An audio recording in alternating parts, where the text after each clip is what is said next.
So imagine a big explosion as you climb through 3,000 feet. Imagine a plane full of smoke. Imagine an engine going clack, clack, clack, clack, clack, clack, clack. Sounds scary. Well, I had a unique seat that day. I was sitting in 1D. I was the only one who could talk to the flight attendants. So I looked at them right away, and they said, no problem. We probably hit some birds. The pilot had already turned the plane around, and we weren't that far. You could see Manhattan. 2 minutes later, 3 things happened at the same time. The pilot lines up the plane with the Hudson River. It's usually not the route. He turns off the engines. Now imagine being on a plane with no sound. And then he says 3 words, as unemotional 3 words as I've ever heard. He says, brace for impact. I didn't have to talk to the flight attendant anymore. I could see in her eyes, it was terror. Life was over. And I want to share with you 3 things I learned about myself that day. I learned that it all changes in an instant. We have this bucket list, we have these things we want to do in life, and I thought about all the people I wanted to reach out that I didn't, all the fences I wanted to mend, all the experiences I wanted to have and I never did. As I thought about that, later on I came up with a saying, which is, I collect bad wines. Because if the wine is ready and the person is there, I'm opening it. I no longer want to postpone anything in life. And that urgency, that purpose has really changed my life.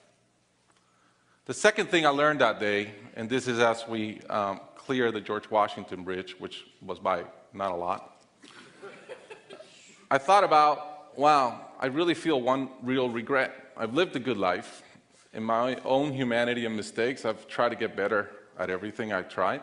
But in my humanity, I also allow my ego to get in. And I regretted the time I wasted in things that did not matter with people that matter. And I thought about my relationship with my wife, with my friends, with people. And after, as I reflected on that, I decided to eliminate negative energy from my life. It's not perfect. It's a lot better. I've not had a fight with my wife in 2 years. It feels great. I'm no longer trying to be right. I choose to be happy. The third thing I learned, and this is as your mental clock starts going 15, 14, 13, you can see the water coming. I'm saying, please blow up. Right? I don't want this thing to break in 20 pieces like you've seen in those documentaries. And as we're coming down, I had a sense of, wow, dying is not scary. It's almost like we've been preparing for it our whole lives. But it was very sad. I didn't want to go. I love my life. And that sadness really framed in one thought, which is, I only wish for one thing. I only wish I could see my kids grow up. About a month later, I was in a performance by my daughter, first grader, not much artistic talent, yet. And I'm bawling, I'm crying like a little kid. And it made all the sense in the world to me. I realized at that point, by connecting those 2 dots, that the only thing that matters in my life is being a great dad. Above all, the only goal I have in life is to be a good dad. I was given the gift of a miracle of not dying that day. I was given another gift, which was to be able to see into the future and come back and live differently. I challenge you guys that are flying today. Imagine the same thing happens on your plane, and please don't. But imagine, and how would you change? What would you get done that you're waiting to get done because you think you'll be here forever?